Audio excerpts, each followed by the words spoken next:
두 한량의 인간 세상 탐구, 그때그때 꽂히는 얘기하는 방송, 어쩌다 이렇게 됐지.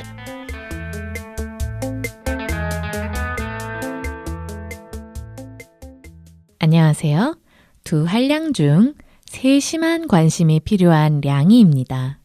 안녕하세요. 두 한량 중 역시 세심한 관심이 필요한 감자입니다. 오늘도 목적지를 알 수 없는 수다 타임, 어쩌다 이렇게 됐지. 줄여서 뭐죠? 어쩌지? 시작하겠습니다. 레디 액션! 여러분 일주일 동안 잘 지내셨나 모르겠습니다.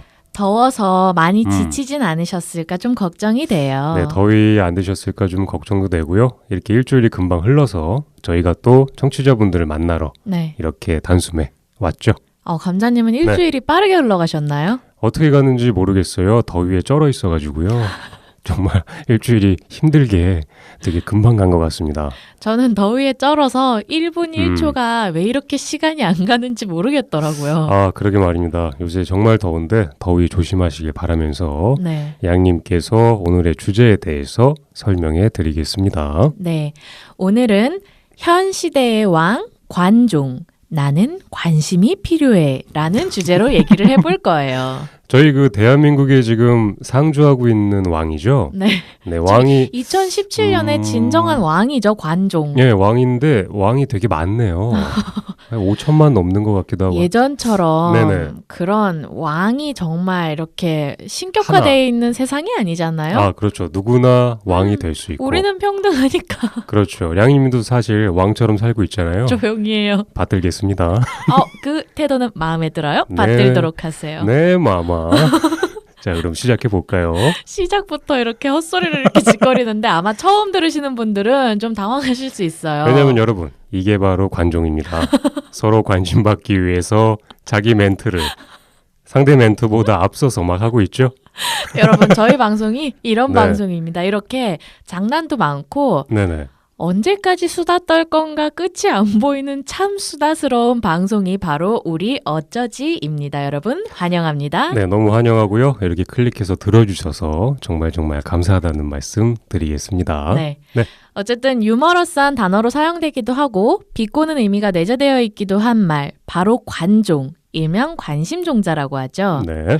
우리 모두는 어쩌면 관심이 필요한 사람들이라고 생각이 되어지는데요. 물론 개개인마다 필요와 원하는 정도의 차이는 있겠지만요. 오늘은 그 관심받고 싶은 사람의 본능과 더불어 관종이라고 칭해지는 현상들에 대한 수다를 떨어보도록 하겠습니다. 그렇습니다. 듣는 청취자분들께서 주변에 떠오르는 인물이 몇 명 있을 수도 있겠다라는 생각이 들면서 그리고 자기 얼굴이 떠오를 수도 있어요. 그렇죠. 네. 그런 거에 대해서 여러 가지 에피소드에 대해서 얘기를 한번 해보죠. 그러면은 오늘도 중구난방으로 흘러가는 어쩌지 열차 출발하겠습니다. 뿌뿌. 빨리 타요. 떠납니다. 일단 관종, 일명 관심종자에 대해서 제가 간략하게 설명을 좀 드릴게요. 네, 부탁드릴게요. 보통의 관심받고 싶어하는 사람 그 이상으로 관심받고 싶어 안달난 사람, 즉 관심 종결자를 뜻하는 신조어입니다. 이게 SNS상에서 주로 많이 쓰이는 단어이긴 한데 사실 오프라인 상에서도 이런 사람들을 많이 만날 수 있죠, 우리가. 그렇죠. 오늘 방송에서는 이 관종, 관심종자라는 단어를 비난이나 욕의 의미가 아니라 대중적으로 인식하기에 일반적인 선 이상 혹은 과하다 싶게 관심받고 싶어하는 정도로 정의하고 방송을 하도록 하겠습니다. 그렇습니다. 이 관종, 관심종자라는 게 인터넷에서 이제 퍼지기 시작하면서 하나의 되게 그냥 좀 약간 이상한 개체, 이상한 사람, 쟤는 관종이네, 쟤는 관심종자네 이러면서 좀 비하하는 단어로 쓰이긴 하지만 저희 모두 다 같은 사람이고 누구나 다 관심을 받고 싶어하는 사람이죠. 그렇죠. 그래서 이 단어가 모두에게 다 포함될 수 있는 거니까요.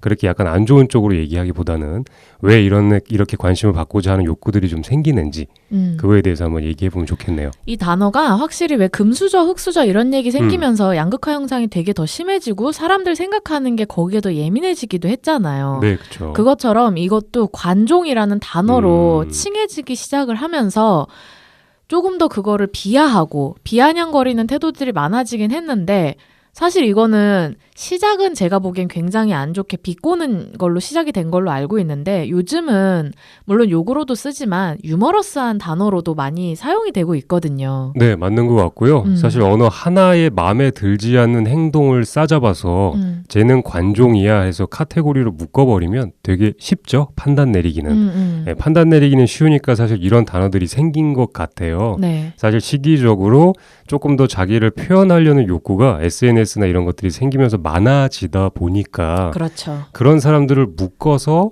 하나의 그냥 이런 사람이야 라고서 그냥 판단을 빨리 내리기 위한 어떤 단어가 아닌가라는 또 생각도 해봅니다. 이게 어느 정도가 돼야지 관종이라고 칭할 수 있을까요? 이게 약간 어떤 레벨이 있는 게 아니지 않습니까? 그렇죠. 저희가 뭐 관종 1, 관종 2레벨, 관종 3레벨, 뭐 10레벨이 간다면 뭐 모든 언론 매체를 다 장악했을 거예요. 감자님, 그러면 그거 그렇다면- 앞으로 연구해서 레벨 만들어서 한번 차려보시는 거 어떤가요? 약간 이런 식으로 근데 모든 언론 매체를 장악한 관종이라면 네. 언론 매체에서 제일 많이 나오는 사람이 관종이라면 그분밖에 더 있겠습니까? 죄송합니다. 무슨 얘기하는 건지 저는 이해를 아직 못했어요. 다행이네요. 그냥 네. 뭔가 얘기하면 안 될 것 같으니까 네, 이해 못한 상태로 높은 넘어갈게요. 분을 얘기하면 안 되고요. 네. 그러면 안 되고 사실 이렇게 레벨이나 막 이런 게 딱 있는 게 아니잖아요. 그쵸. 아닌데 사실 눈살을 찌푸리게 하는 그런 것들을 봤을 때 좀 과하다 싶은 자기가 관심받고자 하는 이런 행동들이 좀 과하다 싶은 정도의 그 수위는 조금 있는 것 같다라는 생각을 좀 해봅니다. 이게 시대마다 개개인마다 각자의 기준도 달라서 네. 이거는 뭐 수학의 정석처럼 이렇게 딱 답이 나와 있는 건 아닌데 대중적으로 생각하는 어느 선은 분명히 있는 것 같고 그리고 사실 그냥 뭐 어느 정도 선에서는 그냥 각자가 왜 나는 저 정도는 눈살이 찌푸려져. 나는 여기까지는 싫어. 여기 정도까지만 허용 이게 있지만 괜찮다고 봐요. 각자 자기의 삶이니까. 그쵸. 근데 내 삶이 남에게 좋게 보여지기 위한 거를 중점으로 흘러가거나 아니면 그게 더 심해져서 내 삶 자체가 거짓으로 포장될 정도면 그거는 정말 위험한 레벨의 관종이라고 생각을 해요. 그렇죠. 자기가 지금 감당할 수 없는 삶의 이상으로서의 관심을 원할 경우에 그게 뭐 사실 저희가 그냥 예를 들어보면 SNS에 사실 되게 나쁜 건 올리지 않잖아요. 자기가 되게 마음에 들고 가장 내가 가진 것 중에 가장 좋은 것들, 내가 가본 곳 중에 가장 좋은 곳들을 올려야 사실 다른 사람들의 관심을 많이 받을 수 있는 거잖아요. 그렇기 때문에 약간 양희님 말씀이 맞는 것처럼 그냥 사실 내가 지금 할 수 없는 건데 자꾸 그런 것들로 억지로 채우다 보면 이 삶 자체가 되게 힘들게 될 가능성이 좀 많이 있는 것 같아요. 이게 우리가 흔히 주변에서 볼 수 있는 관종의 형태 중에 네네. 온라인, 오프라인으로 나눈다면 네. 오프라인 상에서 우리가 흔히 볼 수 있는 그런 관종의 유형들은 어떤 스타일들이 있을까요? 감자님 뭐 생각나시는 거 있나요? 오프라인에서 가장 저는 제가 오늘 그 전철을 타고 오면서도 봤는데요. 네. 그냥 저 보면서 약간 이런 생각을 했어요. 어떤 분이 그 번거지를 쓰시고 네. 흰색 마스크를 썼는데 자기 얼굴을 다 가렸어요. 네. 근데 사실 그렇게 가리면 더 눈에 띄죠. 네. 전 그런 것들, 그러니까 외적으로 뭔가 관심받고자 자기를 이제 꾸미는 행동이 좀 많이 있는 것 같아요. 근데 그거는 맞는데 번거지를 쓰고 마스크 쓰는 거는 그냥 얼굴 정말 가리고 싶어서 하는 거지 관심 받고 싶어서 하는 건 아닐걸요? 약간 그런데 약간 어떻게 보였냐면 사실 그러니까 뭐 얼굴에 어떤 뭐 흉터가 되게 있거나 아니면은 저 그럴 때 있거든요. 저는 네.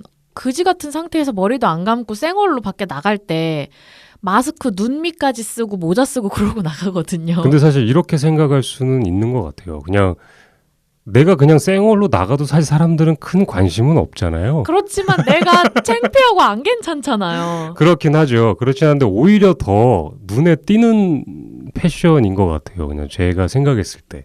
네, 약간 그렇게 나를 뭔가 이렇게 다 가리는 그런 행동 자체가 저는 약간 그런 것들 이게 연예인분들 이렇게 마스크 쓰고 하시는 거 많이 봤거든요. 어디 이렇게 왔다 갔다 하실 때.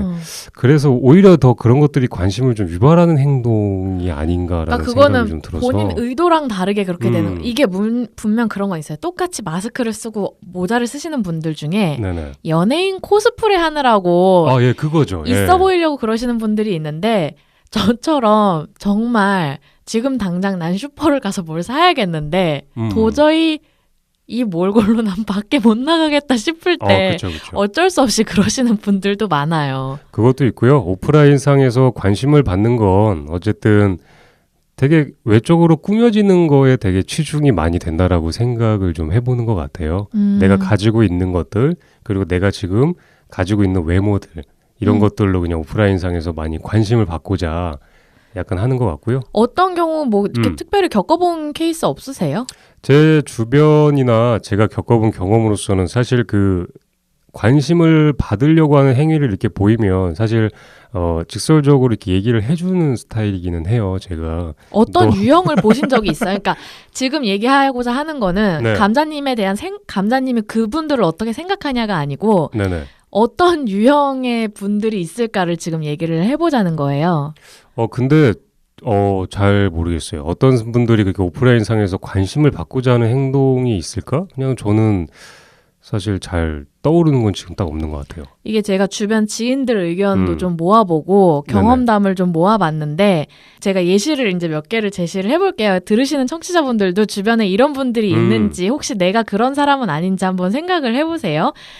첫 번째로 들은 게 만났을 때든 전화를 할 때든 뭐 카톡을 하던 뭐가 됐던 자기가 있었던 일이든 자기가 뭘 한 거든 계속 자기 자랑 퍼레이드를 하는 거예요. 그거는 근데 분명히 대놓고 하는 케이스도 있고 아닌 척 그냥 일상의 얘기를 하는 척 하면서 하는 경우도 있는데 네네. 어쨌든 그런 식으로 계속 뭐 예를 들면 뭐 재력이나 일이나 이런 거에 대해서 계속 자기의 그 자랑 섞인 내용을 끊임없이 대화 내용에 다른 대화가 들어갈 틈이 없이 그런 얘기를 하시는 분들이 있고 아니면 뭐 되게 내가 화려하고 멋있게 사는 것 같은 내용의 말을 계속 하면서 자기를 그렇게 이미지를 그런 식으로 만들면서 어필을 하시는 거예요. 그리고 자기 자신이 뭐가 있는 것보다 아니면 예를 들어서 유명 연예인하고 내가 친해요. 그럼 그냥 뭐 친하니까 친한 거다 이게 아니라 계속 걔와의 있었던 일, 에피소드를 그리고 걔가 나를 얼마나 친하게 생각하는지, 인지도가 있는 사람을 내 주변에 그런 사람들이 얼마나 많은지, 그런데 그들이 나를 얼마만큼 인정을 하는지 이런 거에 대한 얘기를 하시는 분들도 있고, 뭐 같이 어디를 했네, 어디를 갔네, 어디서 뭐 놀았네 이런 얘기도 할 수 있는 거네요. 그리고 친구한테 그 얘기도 들어봤어요. 이제 가끔씩 제 지인이 듣기에는 여자분들한테 이런 현상이 조금 더 많이 나타나기는 한다고 해요. 물론 남자분들도 하시지만 근데 나는 관심이 없는데 요즘 귀찮게 자꾸 이 사람 저 사람 나 좋다고 그래서 피곤해. 짜증나. 네가 보기엔 어때? 저 사람들이 나한테 왜 그러는 것 같아? 나는 저 사람들이 나한테 저렇게까지 할 이유가 없다고 생각하는데 네가 보기에는 왜 저러는 것 같아? 이런 식으로 왜긴 너 좋아서 그러지. 관심을 받고 싶어하는 분들이 그렇죠. 있다고 들었어요. 근데 이거 겪어보면 정말 그러니까 그냥 좋게 저 같은 경우도 이런 경우를 겪었을 때 그냥 그래 그렇구나. 그러니까 속으로는 그렇게 생각하면서도 뭘 원하는지를 아니까 그냥 그렇구나 대단하다. 뭐 그러니까 그렇지. 뭐 좋겠다. 뭐 이렇게 하긴 하지만 그거를 한두 번 하면 사람이 당연히 자랑 심리가 있기 때문에 자랑하고 싶으니까 하겠다 하는데 늘 그런 식의 행태를 보이시는 만날 분들은 때마다 점점 대화를 피하게 됩니다. 왜냐하면 무슨 얘기를 해도 결국은 기승전 자기 자랑으로 이어지고 그 자기가 관심 받을 수 있는 얘기로 이어지기 때문에 양희님 얘기 듣다 보니까 저도 그 예전에 회사 다닐 때 약간 저보다 이제 한 조금 더 이제 연배가 있으신 분이었는데 항상 그런 식으로 좀 얘기를 하셨던 것 같아요. 어떤 샵에 가서 자기가 머리를 뭐 했다. 그게 뭐 강남, 청담동 어디 뭐 거기다 뭐 이런 얘기하고 어디 가서 술을 먹었는데 좋았는데 술값이 얼마 나왔는데 그걸 뭐 내가 다 냈다. 뭐 이런 얘기도 좀 많이 하셨고. 그리고 남자분들 중에 그런 분들 있어요. 예를 들어서 그러니까 이게 전부 다 한 끗 차이예요. 똑같은 행동을 한다고 해서 그 사람이 관종이 아니라 그 사람의 그 말하는 의도 베이스에 뭐가 깔렸냐는 차이인데 예를 들면 차를 살 생각이 있어서 차를 몇 개를 놓고 고르고 있어요.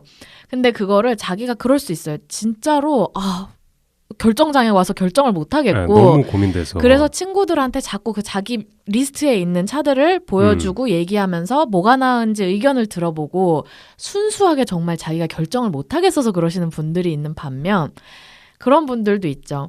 예를 들면 특히 또 재력이 있으신 분들 경우에 뭐 아우디, 포르쉐, 뭐 벤츠 뭐 이런 것들 중에서도 상위 클래스 막 나열하면서 내가 지금 세컨 카로 이런 것들 고민을 하고 있는데 또 요걸 사자니 요게 이렇고 또 근데 세 대를 살 돈은 되지만 그렇지만 또 세 개 사기에는 주차장도 좀 그렇고 좀 내가 좀 그러니까 근데 너무 고민인데 뭐 사지 뭐 그냥 뭐 이걸 사면 되는데 이런 식으로 자꾸 어필을 하시는 분들도 있죠. 그게 그렇죠. 베이스에 물질적인 게 아니면 자기가 인정받을 수 없다고 생각해서 그러는 거라고 생각을 하는데 네. 그게 본인은 몰라요. 상대방이 그런 얘기를 들으면서 그걸 정확하게 캐치를 하고 어떻게 우스운 감정을 느끼는지는 그렇죠. 본인은 몰라요. 이렇게 하면은 내가 원하는 관심과 상대방이 나를 이렇게 우러러볼 수 있을 거라고 생각을 해서 하는 행동들이기 때문에 그것도 맞고요. 그러게 물질적으로 내가 가진 거를 통해서 누군가한테 이게 관심을 받고자 하는 것도 있고 그런 게 약간 없었을 경우에 관심 받고자 하는 행동 중에 하나가 내가 되게 힘든 상황이다라는 걸 이렇게 어필하시는 분도 좀 있는 것 같아요. 부정적인 걸로 내가 지금 좀 마음이 이래, 심리 상태가 이래, 이러다간 정말 나 큰일 날 것 같아 라는 식으로 주변 사람들한테 내 상황이 되게 지금 힘들다, 내가 아프고 뭔가 이렇다, 아니면 약간 좀 더 과하게 가면 내가 불치의 병에 걸렸다, 그거는 얼마- 호언증 환자 아니에요? 6개월밖에 못 살 것 같아. 그거는 약간 이제 좀 병이야 병. 예, 병일 수도 있고 약간 어떤 망상일 수도 있는데요. 네. 약간 더 심해지게 되면 없는 병까지 약간 만들어서 약간 그렇게 해가지고서 관심을 좀 주변인들한테 요구하는 경우가 좀 있는 것 같아요. 저는 직접 겪어보기도 하고 제 지인이 얼마 전에 겪어보기도 한 일인데 네. 계속 죽어버릴 거라고 협박을 해요. 자기한테 하루 24시간 하루 종일 자기가 원하는 관심을 자기 뜻대로 주지 않으면 자꾸 죽고 싶다 그러고 그 자살이라는 행동을 하고 싶다 그러고 극단적으로 끝내겠다. 그리고 네가 지금 나한테 이런 식으로 그러니까 내가 이걸 요구했는데 네가 지금 내가 원하는 말을 들어주지 않으면 난 지금 당장 옥상에 올라갈 거야. 뭐 이런 그렇게 얘기하나요? 그런 식으로 얘기를 하거나 아니면 이제 정말 힘들어갖고 그런 얘기를 하시는 분들도 있지만 벌써 달라요, 느낌이. 내가 힘들어라는 얘기만 지속적으로 상대방한테 주입을 시키고 강조를 함으로 인해서 나한테서 관심을 못 되게 만들려는. 그렇죠.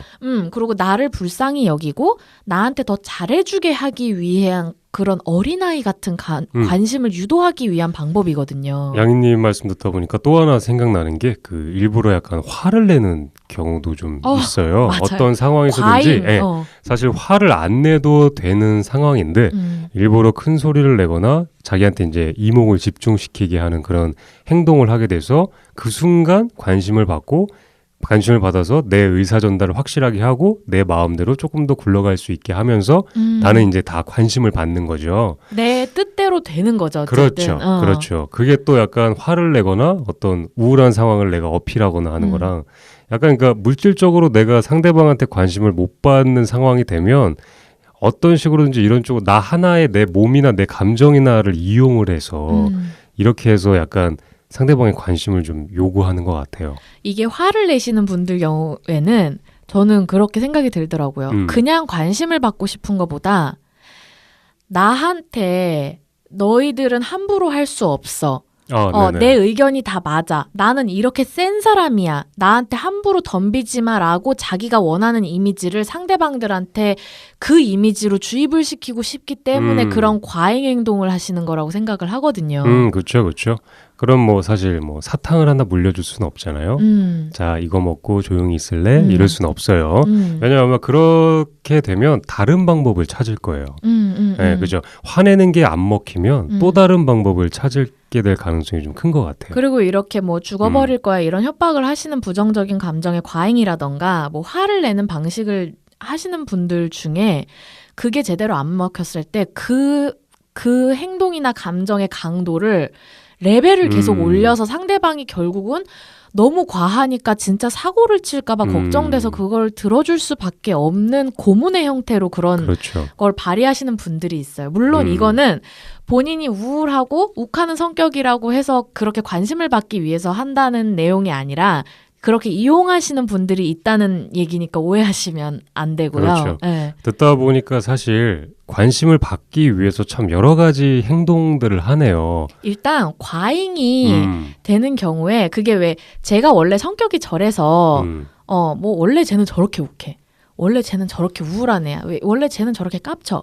이거랑 주목받기 위해서 왜 모임 자리에서도 그런 분들이 있어요. 네. 모임 자리에서 분위기가 본인 중심으로 돌아가지 않으면 못 견디시는 분들이 그렇죠. 있어요. 굉장히 스트레스 받으신 분들이 있어요. 자기가 센터여야 되고 그리고 사람들의 그런 시선이나 관심이나 얘기의 주제가 자기가 원하는 쪽이나 자기 중심으로 돌아가야만 되시는 분들이 있고 분위기를 이제 주도해야 되는 거죠.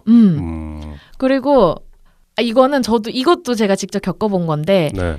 두 가지가 있어요. 나한테 이득을 줄 수 있는 것 같은 사람 앞에서 과한 아부를 떠시는 분들이 있고 그 사람의 관심을 다 가져오기 위해서 그리고 이거는 모든 남녀들이 서로 꼴보기 싫어하는 걸 텐데 이성 앞에만 서면 네.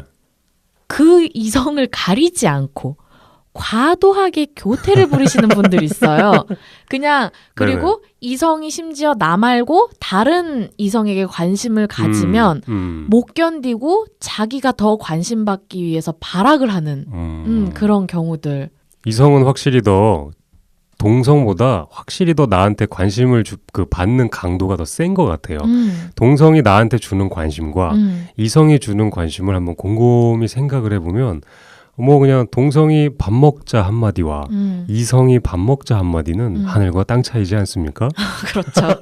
그렇기 때문에 내가 이성에게 그렇게 약간 교태를 부리고 관심 받고자 하는 행위는 뭐 공작새가 날개를 펼치듯이 확 펼쳐가지고 이목을 끌듯이 당연하게 뭔가 이렇게 해야 되는 어떤 행동인데 그게 좀 과하게 되는. 그게 있더라고요. 네. 내가 저 사람한테 호감이 있어서 저 사람하고 잘해보고자 해서 그러는 게 아니라 누구한테나 그냥 이성이다 하면 나는 무조건 이성들한테 관심을 받아야만 속이 시원한 그렇죠. 분들이 있어요. 이쁨을 받아야 되고 그래야 되는 나는 사람이야. 그래야 만족을 스스로 하는 거죠. 네, 이성에게. 그러기 때문에 그거를 또 자기를 꾸미는 모습 자체가 이성한테 어필이 된다고 생각하는 방식으로 꾸미지 내 원래의 취향대로 꾸미지 않는 경우도 많아요. 그래서. 남자분들이면 뭐 댄디가이가 되는 건가요?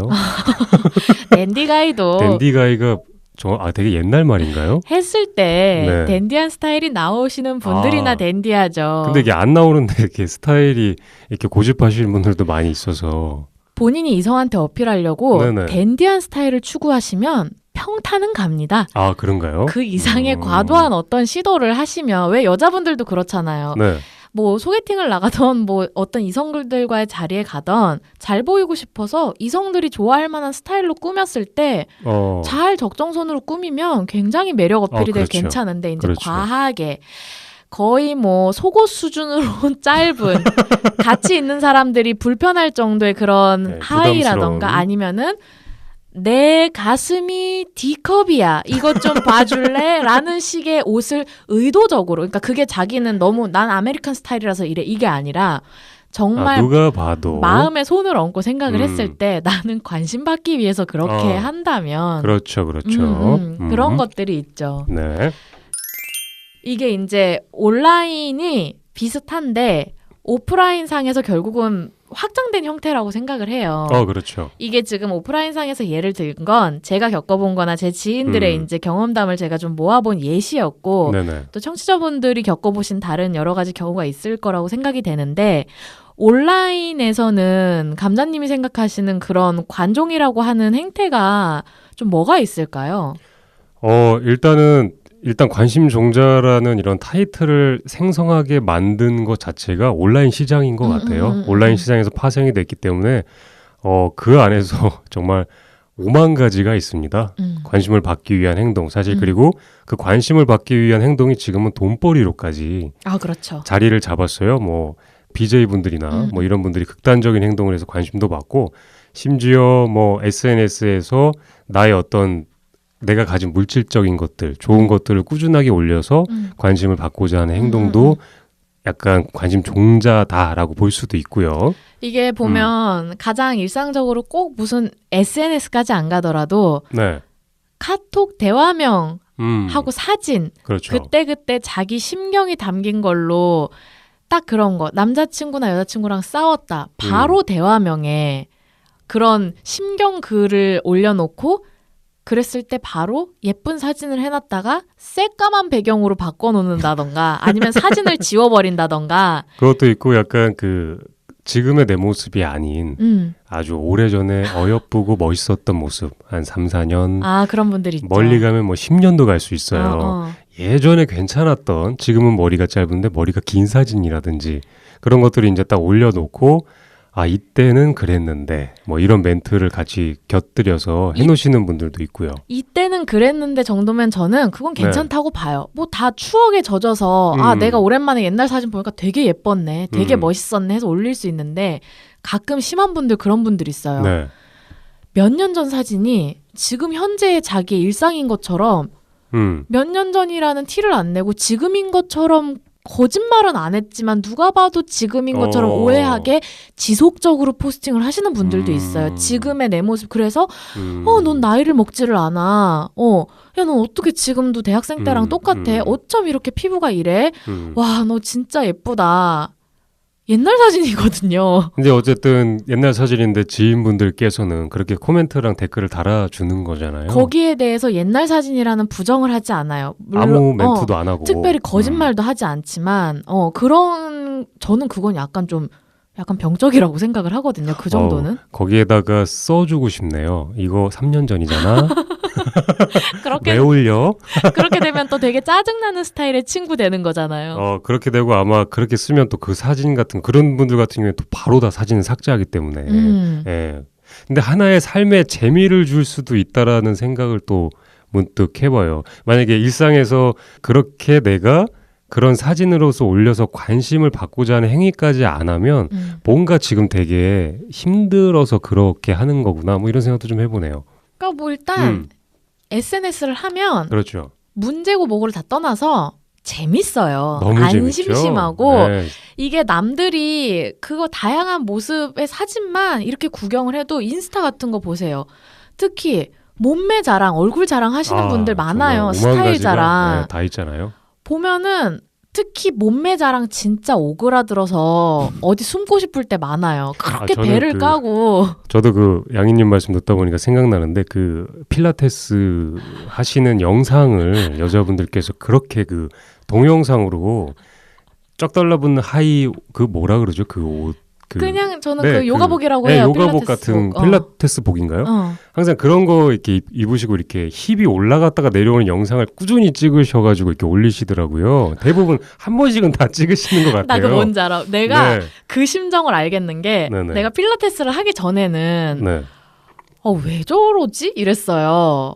그냥 어쨌든 몸매 자랑하고 싶고 그런 모습이 좀 섹시해 보이고 매력적이어 보이고 이러는데 내가 필라테스를 몇 개월을 해보니까 또 그게 필라테스 지금은 안 하는데 그 하고 있을 때 제가 살이 좀 많이 빠져갖고 꽤 몸이 괜찮았을 때였어요. 자신감이 있을 때. 그러니까 운동해서 만든 몸은 아니지만 필라테스 복을 입었을 때 예쁜 거예요. 내가 봐도. 그 뭔가 이렇게 라인이 딱 이렇게 붙으니까. 내가 그때 느꼈던 자괴감이 그렇게 인스타나 이런데 자기 몸매 자랑 이렇게 올리는 거 저거 좀 너무 그래 보이는데 라고 생각했는데 내가 그게 너무 하고 싶어서 미쳐 돌아버리겠는 거야.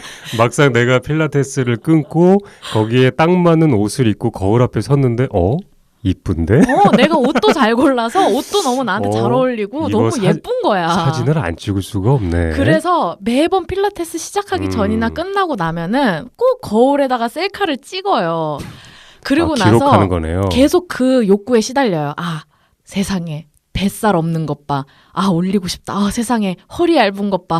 올리고 싶다. 그렇지만 그게 어떻게 보이는지 알기 때문에 나는 하지 않겠어라는 그 의지와 그쵸. 끝없이 싸우게 돼요. 끝없이 싸우는 거죠. 그 의지를 끝내 이기지 못하고 올리시는 분들이 어쨌든 많이 있다는 거. 저도 그래서 끝내 이기지 못하고 한 2장 올려봤어요. 그러니까 배를 직접 까고 이거보다 네. 어쨌든 멀리 서서 그 실루엣이라도 보이는 거라도 올려야 속이 시원하겠더라고요. 그렇죠. 왜냐면 내가 지금 가장 이뻐 보이는 나의 모습이잖아요. 그러니까 이게 너무 나 살 빠졌지를 누가 좀 알아줬으면 좋겠는 거예요. 나 혼자만 보고 만족하기에는 이 관심의 이 크기가 채워지지 않는 것 같아요.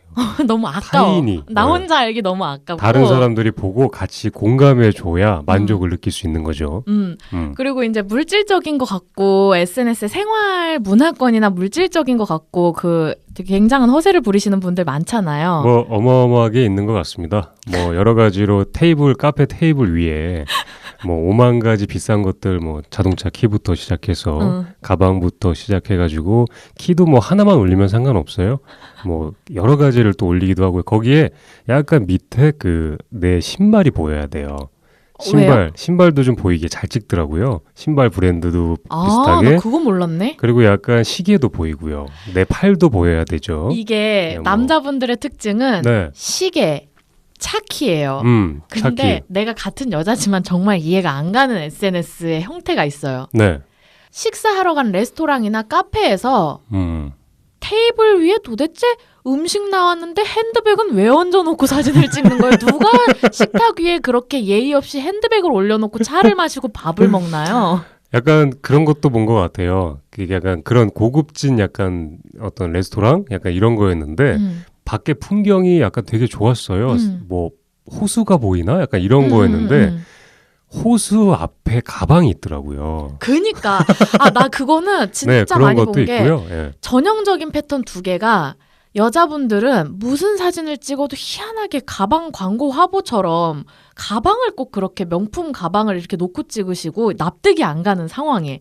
그리고 참, 예. 차 있잖아요. 네네. 꼭 핸들에 그 외제차 브랜드 마크가 네, 잘 나오게. 그래서 보면은 뭐 나는 차 안에서 오늘 이렇게 없어 보이게 김밥 한 줄로 때우면서 이렇게 힘들게 산다. 뭐 아니면은 뭐 스타벅스에서 뭘 샀다 하는데 그거를 사실 차 핸들을 내 차가 이 외제차라는 걸 보여주기 위한 포장이라고 그죠. 생각이 되는 포스팅이 많아요. 저도 그 멘트가 생각나네요. 그 운전석에 앉아서 창밖에 내리는 그 정면에 창밖에 내리는 비가 이렇게 오고 있었던 장면이에요. 비 온다, 일하러 가기 싫다라는 메시지가 이렇게 있었는데 어쨌든 시계하고 차 로고는 다 나오더라고요. 그래서 이게 제가 그런 차를 것들. 타서 그래서 한번 사진을 찍어봤어요. 네네. 앞에 뭐 차가 막히는 풍경이라던가 날씨가 어떻다는 걸 찍어 올릴 때 꼭 그 핸들이 나오게 찍어 올리시는 분들이 있어요. 내가 풍경을 찍고 싶잖아요. 직접 해봤어요. 핸들 안 나오고 남게 찍을 수 있는 거 정말 쉽게 방법 많은데 정말 그건 그냥 핸들이 찍고 싶은 거예요. 핸들을 찍으려면요, 여러분 그 핸드폰에 카메라를 켜고 어떻게 찍어야 되냐면 화면을 제가 못 봐요. 핸드폰을 제 가슴에 붙여야 돼요. 붙이고 옆에 버튼으로 눌러서 찍어야 돼요. 그러니까 핸들을 찍으려면 정면으로 찍으려면 카메라를 거의 목 같은 데다 이렇게 붙여서 그다음에 옆에 버튼 같은 거 눌러서 내가 못 보고 찍는 거예요. 아니면 내 목을 되게 뒤로 많이 밀어야 돼요. 의자 시트를 저 뒤에까지 조정을 해가지고 굉장히 뒤로 가야 돼요. 왜냐하면 평상시에 그렇게 시트를 안 그러면 되게 위험하니까. 네.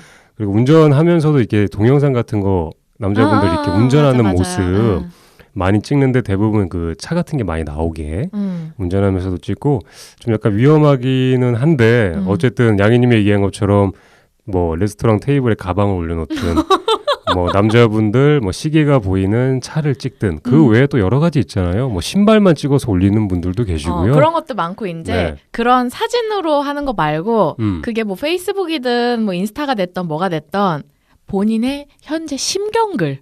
그렇죠. 누구한테 억한 심정이나 그 비난을 하고 싶지만 굉장히 감성적인 척 포장해갖고 좋은 글인 것처럼 올리시거나 아니면은 자기의 그게 뭐 정치적 사장이든 뭐든 아니면 지식이든 뭐든 그걸 뽐내기 위해서 정말 A4용지 몇 장 분량의 장문의 글들을 올리시는 분들도 있고요. 참 되게 재밌는 게 내가 어떤 생각이 들고 그걸 내가 깨우쳤어요. 그죠? 아까 양희님이 얘기한 것처럼 내가 어느 순간에 되게 이뻐 보였을 때 나 혼자 만족을 하기가 되게 어려운 것 같아요. 그죠? 어딘가에 나의 생각이나 나의 외적인 것들이나 나의 모습을 공통으로 볼 수 있는 곳에 내가 올려놔야 그때서야 나는 이런 사람이니까 다들 알겠지? 맞아. 다들 알겠지? 이거예요. 다들 알겠지? 누가 뭐 더 말을 안 해줘도 난 어쨌든 모두가 볼 수 있는 곳에 올렸으니까 이 정도면 내가 어떤 사람인지 알겠지? 이거 여기에 주는 만족도가 되게 큰 것 같아요. 맞아요. 근데 이런 것들을 올린다고 해서 무조건 저 사람은 관종이고 너네 알겠지라는 그럼요? 의도로 올리는 건 아니에요. 네, 저도 그럼요, SNS를 여러 가지 SNS를 네. 하지만 꼭 내가 있어 보이기 위해서 자랑하기 위해서보다 그냥 외롭고 심심하고 나는 이런 감정이 들거나 지금 이게 재밌는데 이걸 그냥 공감해줄 사람이 필요해서 그런 포스팅을 하는 경우들도 있거든요. 그것도 그렇고요. 인스타 같은 경우에 재미있게 태그를 다는 그런 센스 있는 그 맛에 하시는 분들도 많아요. 진짜 재밌어요. 네, 그러니까 뭐 사진 한 장 놓고서 밑에다가 이런 주저리 얘기하면서 그 다는 그 맛이 있어요. 그냥 내가 네. 뭔가 해소가 되는 거예요. 꼭 관심을 받지 않아도 내가 이거를 어떻게 보면 이 단어가 좀 그렇긴 한데 내 네. 생각이나 지금 내가 느낀 감정을 난 그냥 그 SNS상에 배설해버렸어요. 그렇죠. 난 거기서 이미 끝났어. 난 해소가 됐고 너무 즐거워서 그냥 그 과정을 되풀이하시는 분들도 분명히 있고요. 그렇죠. 이게 관심을 받고 싶어하는 마음은 나쁜 게 아니라 당연한 거라고 생각을 하는데 왜 사람은 이렇게 관심을 받고 싶고 관심을 필요로 하는 걸까요? 이거는 그냥 본능적인 것 같아요. 어쩔 수 없는 것 같은데 그냥 약간 이것도 약간 어떻게 생각을 해보면 가정 내에서 만약에 가족 구성원들끼리 아주 어릴 적에 서로에게 만약에 관심을 많이 줬어요. 대화를 통해서나 각자 원하는 것들도 물어봐주고 이러면서 그 안에서 좀 해소가 많이 됐다라고 쳐요. 만약에 그렇게 가족 내에서 그렇게 됐을 때 사실 내가 나한테 스스로에게 줄 수 있는 그런 관심 같은 것들이 많이 형성이 될 수도 있을 것 같아요. 그렇게 어린 시절에 잘 형성이 될 수 있을 것 같은데 그게 잘 안 됐을 경우에는 외부적으로 많이 찾는 것 같아요. 그러니까 사람이 나한테 관심을 줘야 되는데 사람과 사람이 양이야 오늘 밥 먹었어? 오늘 힘들었지? 요새 힘든 일은 없어? 괜찮았어? 이러면서 긴밀한 어떤 대화를 서로 막 주고받으면 제가 양이님한테 지금 관심을 주고 있는 거잖아요. 그렇게 대화하면 또 양이님이 저한테 관심을 줄 거고 이게 어떤 가까운 사이끼리 막 이렇게 잘 되면 아마 외부적으로 그렇게 많은 관심을 원하지는 않을 것 같다는 생각도 좀 해봐요. 아무래도 그 마음이 채워지면 그쵸. 다른 것들이 좀 필요 없어지는 부분이 있는데 이게 결국은 뭐 본인이 성인이 돼서 살면서 나타나는 여러 가지 현상들은 뿌리의 근원을 찾으면 결국은 유아기때로 돌아가기는 하더라고요. 네네. 근데 그걸 떠나서 요즘 왜 더 이게 심해질까를 생각을 해봤어요. 네네. 이게 전에는 굳이 애쓰지 않아도 동네 주민끼리만 해도 그게 아파트던 주택가던 그냥 서로 관심 주고받으면서 정을 쌓는 게 당연한 분위기였어요. 왜 우리 그 응답하라 시리즈 드라마만 봐도 덕선이요. 굉장히 그런 정이 많게 살았잖아요. 그렇죠. 그리고 저도 정말 어릴 때를 생각을 해봐도 지금보다는 그렇게 삭막하진 않았던 것 같아요. 이웃 주민들하고의 관계도 이렇고. 이웃에 있는 같은 또래 친구들하고 뭐 밤새 놀기도 했고요. 그러면서 교류가 되게 많았고 심지어 같이 놀러 가기도 하고 이웃 주민들끼리. 근데 이게 사회가 점점 개인주의화되고 각박해지고 서로를 약간 차단하는 문화가 많이 형성되다 보니까 그런다고 해서 근데 인간의 그 관심을 받아야만 되는 본능이 없어지는 건 아니잖아요. 그렇죠. 이러다 보니까 자연스럽게 정을 쌓아나가기 힘든 사회적 분위기 때문에 내가 인위적으로 노력을 해야만 뭔가 채워지는 것도 있는 것 같아요. 딱 양이님 말씀이 듣고 보니까 딱 맞는 것 같아요. 왜냐면 전에 같은 경우에는 그런 가장 가까운 곳에서 이렇게 따뜻함을 느낄 수 있는 요소들이 굉장히 많이 있었어요. 많이 있었는데 지금은 약간 어떻게 보면 점점 1인 가구도 많이 늘어나고 심지어 뭐 스마트폰이 가장 큰 한몫을 했다고도 좀 생각이 들어요. 스마트폰이 사실 나온 지 이제 2007년이면 10년 정도밖에 안 됐어요. 10년 정도밖에 안 됐고 우리나라에 들어온 게 2009년 정도일 거예요. 아이폰이 들어온 게. 그럼 얼마 되지 않은 이 시점에서 사실 내 앞에 가장 있는 저 스마트폰 하나가 많은 것들을 할 수 있게 도와주기는 했지만 그만큼 정신이 저기에 많이 뺏기기 시작하면서 오히려 주변인들을 둘러보게 되는 그런 시각을 내가 못 갖게는 됐는데 그러니까 서로 약간 인사나 따뜻한 말을 건네는 게 되게 요새 좀 삭막하잖아요. 주변에 관심을 서로가 잘 안 주니까. 근데 어쨌든 나는 관심을 원하는 사람이고 그렇게 태어난 사람이고 그러니까 외부적으로 관심 받으려고 하는 요소가 또 내가 가지고 있는 핸드폰에서 쓰는 SNS가 좀 가장 접근성은 좀 쉽고 그래서 SNS 허세가 더 발달을 하게 되고 그죠. 뭐 찍고 클릭 한 번이면 바로바로 올리고 그 안에서 하트가 주고받으면서 아 내가 살아있구나. 난 이제 살았다.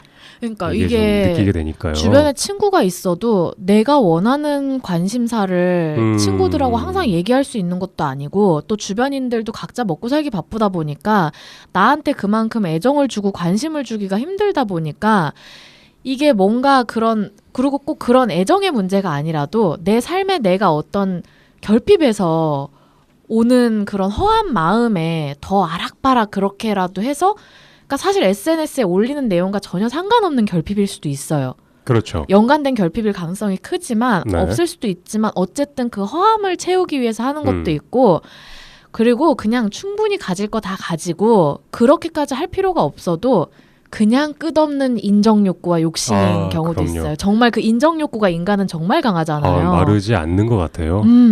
항상 누군가에게 제일 좋은 건 그런 것 같아요. 타인이 나에게 주는 관심. 나랑 똑같은 언어 인간이 나한테 관심을 줘요. 이것만큼 되게 나를 흥분시키고 삶의 질을 높이고 얼마나 기분 좋습니까? 더구나 그게 이성일 경우엔 더 심한 거고요. 그렇죠. 그리고 네. 다수가 되면 나는 정말 레벨이 올라가는 느낌이 들기 때문에 어떤 차원을 넘어가는 느낌으로 내 그 인정 욕구가 채워진단 말이에요. 그리고 자존감도 조금 높아질 수 있을 것 같기도 해요. 약간 누군가가 그렇게 나한테 계속 관심을 주면 나는 이런 사람이야 하면서 조금 더 약간 좀 삶을 사는데 좀 편안하게 살 것 같기도 한데 근데 이게 약간 언제든지 무너질 수 있는 약간 모래성 같은 느낌도 약간 들어요. 왜냐하면 네. 그게 진짜를 갖고 관심을 받으면 진짜 자존감이 올라가는데 내가 뭐가 됐던 과대포장된 거나 그렇죠. 허위 사실을 갖고서는 좀 그렇게 주목을 받게 되면 사실은 내 자존감은 더 낮아지고 있는데 일시적으로 그렇게 극대화만 된 거죠? 높아지고 있다고 착각을 하게 되는 거죠. 그렇죠. 그렇죠. 분명히 제가 생각하기에는 인간이라는 존재는 관심이라는 게 전혀 필요 없는 사람은 없다고 생각을 해요. 네, 맞습니다. 왜냐하면 이거 감자님하고도 저번에 얘기했지만 역사적으로만 봤을 때도 관심이 필요한 거는 인간의 생존 본능 중에 하나이기 때문에 이게 그 과거의 어떤 고아원들의 그런 어떤 사건들에 대한 그런 추측의 예시가 그렇죠. 뭐 유럽의 어느 뭐 예전 고아원의 그 나라의 어떤 그런 사건이 있었을 때 뭐 직원 한 명이 아이를 막 몇십 명씩 이렇게 케어를 하고 그래서 애들을 제대로 돌봐주지 못하고 이럴 경우에 애들이 사망하는 확률이 굉장히 높다 그러는데 네네. 그게 전염병이 돌거나 애들이 뭐 먹는 게 부족해서가 아니라 그 관심을 받지 못하고 스킨십도 없고 스킨십도 없고 그 온정이 없기 때문에 애들이 그렇게 죽는 거라는 연구 결과가 있다는 얘기를 들었어요. 그렇죠. 오히려 그냥 관리하지 말고 애들끼리 알아서 잘 살게 두면 지들끼리 이렇게 부딪히게 잘 두면 오히려 잘 살 수 있을 확률이 좀 커요. 그리고 네. 애들끼리 부대낀다고 해도 그 어린 나이에는 또 네. 보호자한테 반드시 관심을 받아야만 되는 시기이기 때문에 그렇죠. 그런 여러 가지 그냥 그런 본능적인 거에서 오는 현상인데 그게 그냥 사회 분위기에서 조금 더 그냥 과잉이 되거나 그냥 어느 정도 용인할 수 있는 수준이 되냐 이 차이인 것 같아요. 그것도 맞고요. 아까 전에도 얘기했지만 사실 스마트폰이 제일 큰 한 몫을 하긴 했는데 어쨌든 내가 옆에 가장 끼고 있는 게 그러니까 24시간 동안 가장 내 분신처럼 붙어 있는 게 이 기기잖아요. 네. 이 기기 하나에서 내가 다른 사람들의 삶을 볼 수 있어요. 타인의 삶을 내가 내 두 눈으로 직접 볼 수가 있어요. 그죠? 어떻게 사는지, 무얼 먹는지, 어느 집에 사는지, 어떤 차는 타고 다니는지. 그냥 뭐 들어가서 클릭 몇 번이면 바로바로 봐요.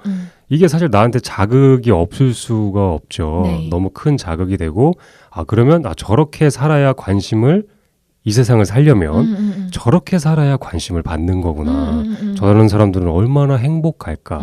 그렇게 해서 나도 똑같이 그렇게 관심을 받고자 하는 행동을 약간 이제 컨트롤 C, 컨트롤 V에서 카피할 수 있는 삶을 살게 될 가능성도 조금 있는 것 같아요. 이게 만약에 내 스스로가 심각한 관종이라서 네. 늘 관심을 받기 위해 마음의 여유가 없이 전전긍긍하고 살고 있는 거예요. 네네. 그런 케이스라면 어떻게 해야지 그 마음이 조금이라도 내려놓아질 수 있을까요? 사실 그런 걸로 그러니까 타인이 주는 관심으로서 지금 채우고 있는 거예요. 그분한테는 되게 그게 삶을 유지시키는데 굉장히 중요한 거죠. 다른 사람의 댓글, 다른 사람의 어떤 반응들 이런 것들이 굉장히 중요해요. 약간 이런 것들을 내가 알면서도 지속하면서 야 이걸 내가 고치고는 싶다. 이러는 거 나도 좀 지치는데 야 이건 끊을 수가 없다. 이렇게 될 경우에는 사실 이게 주변의 도움이 좀 필요한 것 같아요. 어떤 도움이요? 스스로 이걸 내가 깨우쳐서 이게 이제 그만해야지라고 할 수는 없고 오프라인 상에서 조금 더 긴밀한 관심을 그러니까 온라인 상에서의 관심 말고 오프라인 상에서의 관심을 사람한테 받는 게 더 좋은 거 아닌가라는 생각을 좀 해봐요. 근데 이게 네. 굉장히 심각한 관종이라면 음. 그 정도 갖고는 해결이 안 될 것 같다는 생각이 솔직히 저는 들기는 해요. 왜냐하면은 심각하다는 건 다 가지고 싶다라는 것 같아요. 관심도 종류가 여러 가지가 있지 않습니까? 여러 가지가 있는데 모든 사람이나 어떤 것들에 관심을 내가 다 가지고 싶어. 그러니까 더 극단적인 행동 아니면 극단적인 말 뭐 여러 가지 뭐 과도한 물건을 산다든지 이런 걸로 되게 극단적으로 행동을 하는 거잖아요. 치료를 받아야 될 것 같네요. 너무 과하다면요? 너무 과하면 치료를 받아야죠. 그러면은 역으로 너무 과해서 나를 피곤하게 하는 관종 대처법으로는 뭐가 있을까요? 주변인에 아마 몇 분씩 떠오르실 것 같아요. 듣는 분들께서 맞아 걔는 좀 심해. 만나면 자기 얘기만 하고 자꾸 자기 가진 것만 얘기하고 물어보지도 않았는데 남편 뭐 회사 얘기 잘 된 얘기만 하고 SNS 보면 가관이고 네, 가관이고 자꾸 왜 저런 것만 한다. 그렇다고 인연을 끊을 수는 없고 계속 그렇게 하는 이유가 있을 텐데 아마 계속 그렇게 하는 이유가 그분한테는 있을 거예요. 뭔가를 자꾸 채우려고 하는 건데 저는 이게 중독인 것 같아요. 맞아요. 저도 SNS를 이거는 할 때 보면 제가 한번 끈을 놓기 시작하면 네네. 엄청나게 거기에 집착해서 SNS를 하게 되더라고요. 네, 맞아요. 이게 약간 중독성 있는 건데 중독을 끊으려면 사실 새로운 중독을 만들어야죠. 그렇습니다. 내가 SNS에 내 친구가 중독이 되었다. 그렇다면 그보다 더 심한 중독을 일상생활에 만들어줘야 돼요. 약간 이런 게 있을 수도 있겠네요. 레고를 사다가 같이 맞추는 거예요. 무슨 대도 안 되는 소리야 정말. 그러니까 외적으로 그러니까 다른 중독을 시켜주면 좋을 것 같아요. 근데 그 중독이라는 게 되게 나쁜 중독 말고 다른 쪽에 관심을 갖게 해서 근데 그 관심을 갖는 그 행위 자체를 조금 더 자기한테 좀 득이 되는 운동에 좀 중독이 되게 한다거나 차라리 되게 아니면 요리 클래스를 등록을 시킨다거나 좀 약간 되게 이상적인 얘기 아니에요. 너무 그 사람을 위한? 당연하죠. 그냥 솔직히 저는 위해줘야죠. 나를 피곤하게 하는 관심종자 대처법은 음. 팩트를 그 사람이 무한할 정도로 직격탄으로 갖다 쏘아서 날린다던가 네. 아니면 정말 원하는 관심 자체를 아예 안 줘버리는 방법이 있다고 생각을 하거든요. 그것도 되게 좋은 건데 팩트로서 어떤 사람이 이제 시계 같은 거를 막 차를 찍어서 이렇게 올렸어요. 그럼 그 사람한테 줄 수 있는 팩트는 뭐가 있을까요? 아니 그거를 SNS 상에서 무한하게 할 필요는 없죠. 네네네. 그렇지만 그 사람하고 만나서 얘기를 할 때나 그런 행동이 오프라인 상에서도 반복되고 내가 그게 거슬려서 얘하고의 관계가 피곤해질 정도가 된다면 그냥 걔가 그런 얘기 할 때 그냥 정말 관심 없고 리액션을 제대로 안 하는 걸로 일관을 해서 더 이상 얘가 이 대화에서 반응을 안 해주니까 흥미를 못 느껴서 더 이상 안 하고 싶게 만들거나 반응을 오히려 안 해주면 다른 쪽으로 더 찾으려고 하지 않을까요? 피곤하다. 네, 굉장히 피곤합니다. 중독을 끊을 수 있는 건 사실 다른 쪽의 중독일 수밖에 없어요. 왜냐하면 지금 중독되어 있는 상태인 것 같아요. 그래서 약간 그런 약간 생각을 가지고 있는 걸 약간 다른 쪽으로 관심을 좀 돌리게 해줄 수 있는 거. 내 친구를 내가 정말 위할 거야. 아니면 내가 만나는 애인이 너무 SNS에서 날리고 나를 만나도 자꾸 자기 얘기만 해.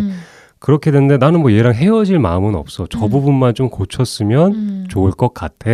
그러면 둘이서 뭔가 할 수 있는 거를 자꾸 뭐 스마트폰으로 뭐 찍고 올리고 이런 행위 자체를 아예 못하게 조금 더 외부적으로 좀 뭐 이렇게 뛰어놀 수 있거나 뭘 할 수 있는 다른 방법 쪽으로 중독을 주는 게 좋을 수도 있을 것 같다라는 생각을 해보네요. 이게 확실히 기저 베이스에 남이 나를 어떻게 생각할까봐 두려운 마음이 굉장히 큰 것 때문이라고 생각을 하는데 네네. 여러분 이걸 현명하게 극복할 수 있는 방법을 아시는 분은 제보 부탁드립니다. 저희 ajjj0211@naver.com 어쩌지 메일로 제보를 주시면 신박한 아이디어를 주시면 저희가 그거를 방송에서 이 신박한 아이디어가 있다고 공표를 해드릴 테니까 저희한테도 답을 좀 주세요, 여러분. 네, 그렇습니다. 주변에서 힘들게 하는 관심 종자를 조금 더 편하게 내 삶에서 대처할 수 있는 방안, 이런 방법, 이런 소스들을 알고 계시면 꼭 연락 주시면 고맙겠습니다. 이게 내려놓아야 된다는 그런 큰 틀 말고 디테일에 대해서는 저희도 얘기를 하다 보니까 이게 좀 어렵긴 하네요. 쉬운 문제가 아니네요. 어려운 것 같아요. 왜냐하면 또 그 사람이 삶을 유지하는 이유 중에 하나가 거기에 들어가 있잖아요. 그렇죠. 그거를 그냥 억지로 끊게 하면 더 극단적으로 행동할 수도 있을 것 같다라는 생각도 좀 해보니까 다치지 않게 하면서 그 관심도 끊게 하는 그런 행위도 안 하게 하는 이런 괜찮은 아이디어가 있으면 연락 주시면 고맙겠습니다. 여기서 되게 손발 오그라드는 멘트를 한번 하자면 왜요? 내 삶에 유일하게 허용된 마약 SNS. 왜 그러세요? 그렇게 표현해 볼 수가 있겠네요. 네, 그렇죠. 어쨌든 관심 받길 바라는 마음은 인간의 본능이라고 생각을 합니다. 당연히 그 마음 자체가 결코 나쁜 것도 아니고요. 그렇죠. 그러나 그 관심 받는 것에 지나치게 의존하는 중독적인 태도는 스스로의 삶에 그리 좋지 않은 영향을 준다고 생각을 합니다. 그 마음이 지나치면 나의 모든 생각과 말과 행동이 타인들의 시선에 초점이 맞춰져 버려서 정말 중요한 것을 놓치고 살거나 나의 자아 자체를 잃어버릴 가능성이 있거든요. 그러니까 우리 모두가 각자 나에게 필요한 관심의 적정선이 어느 정도에 있는가에 대한 판단과 내가 그것에 얼만큼 삶의 비중을 두고 살아갈지는 본인의 선택인 것 같고요. 그리고 내가 관심을 받고 싶은 만큼 내 주변의 사람들에게도 정말 꼭 필요한 관심을 줄 수 있어야 할 것 같아요. 네, 마지막 멘트가 굉장히 좋은 것 같습니다. 우리 항상 뭐 EBS처럼 마무리하지 않나요? 그렇지만 너무 좋은 것 같아요. 자꾸 나만 가지려고 하지 말고 나만 받으려고 하지 말고 사실 이런 게 맞는 것 같아요. 억지로 관심을 받으려고 하기보단 내가 주변 사람한테 관심을 주면 관심이 옵니다. 단순한 그냥 원리 행동인 것 같아요. 아무것도 없는데 자꾸 관심을 받으려고 하니까 스스로가 힘든 것 같아요. 그래서 약간 주변인들이나 이런 사람한테 내가 먼저 관심을 주는 행동을 하게 되면 나중에는 뭐 내가 싫어도 주변 사람들이 나한테 벌써 따뜻하게 대해주고 있으니까요. 그렇게 한번 행동을 해보면 좋지 않을까 생각해보네요. 네, 그렇게 우리 서로가 서로 너무 외롭지 않게 적당한 관심을 주고받으면서 좀 더 따뜻하고 편안한 삶을 꾸려 나갈 수 있길 바라면서 오늘 방송 이렇게 아름답게 마치도록 하겠습니다. 훈훈하네요. 주제가 관종이어서 조금 더 들어올 수 있는 방송이 되지 않을까 걱정은 했는데 항상 마무리로 이렇게 깔끔한 멘트를 해주셔서 량이님한테 감사하다는 말을 전하고 싶습니다. 언제나 이 EBS 같은 멘트는 저의 진심입니다. 그렇습니다. 보수적인 양희님의 진심이라는 거 알아주시고요. 양희님께서 메일 주소를 읽어주시기에 No. 네. 아까 메일 주소 제가 중간에 한번 읽었죠? 그래서 오늘은 과감하게 패스하고 여기서 이렇게 물러가도록 하겠습니다. 그러면 지금까지 어쩌다 이렇게 됐지의 감자와 량이었습니다. 다음 주 수요일에 만나요. 안녕.